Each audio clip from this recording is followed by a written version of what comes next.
much as a threat the further south you get. Let's take a look at temperatures. Here we are going into 9 o'clock, and it has been about the 59 corridor and to the northwest, where by 9:30 we're dropping to freezing.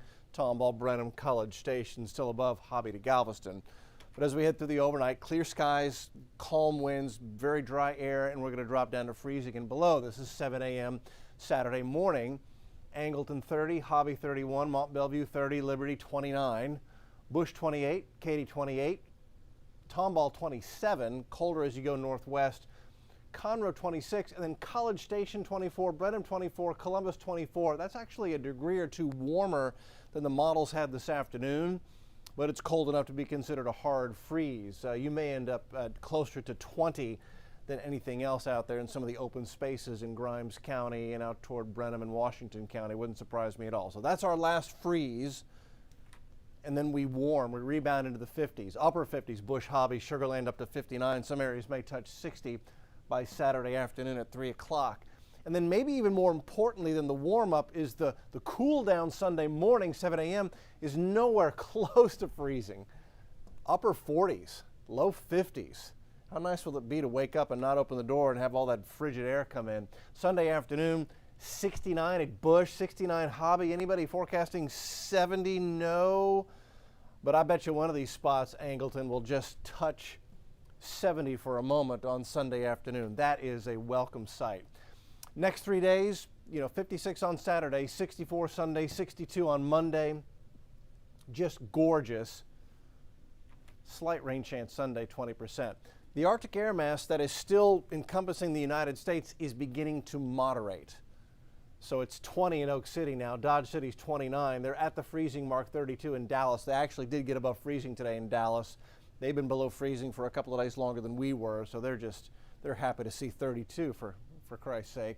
International Falls 3 below, but not nearly as cold as it has been. And as you go looking further north, it's 23 below at Old Crow. I see 13 below Kugluktuk.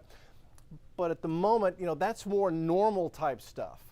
Even over into Siberia, Zhigansk is 40 below. Zhuryansk is 30 below. That's bitter cold.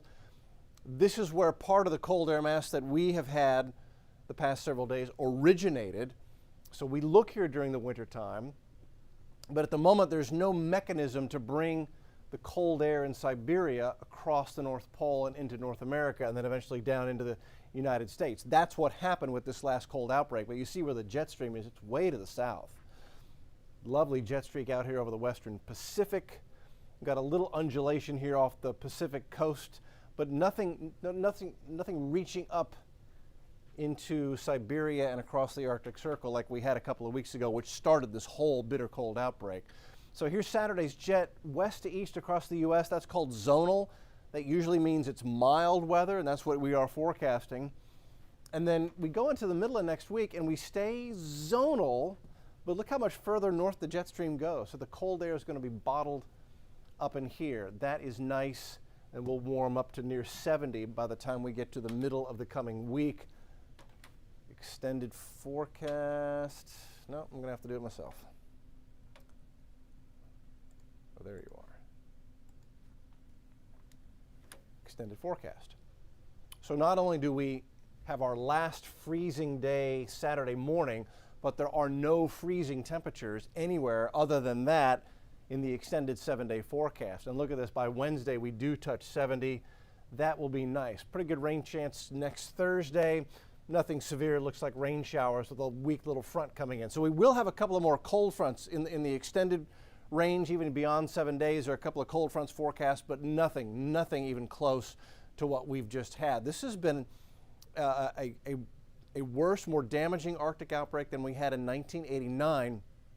I was a student at the University of Texas in 1989, and I remember that. I remember waking up in Austin early, going to work one Saturday morning, and it was like 4 or 5 degrees in Austin, and I never thought I would live to see that type of cold again, but we certainly have all lived through it here over the past several days. So good news in the extended. We'll have everything updated on the TV side at 10 o'clock, along with all the other news of the day and how everybody's handling all the damage that's happened from the freeze and the pipes, what the city and the state are doing to bring relief to people with water, in particular water and drinkable water, as I know so much of us are still under these boil water bans for the next several days, boil water notices. So we'll have the latest on all of that, what you need to know to help everybody recover over the next several days, on TV,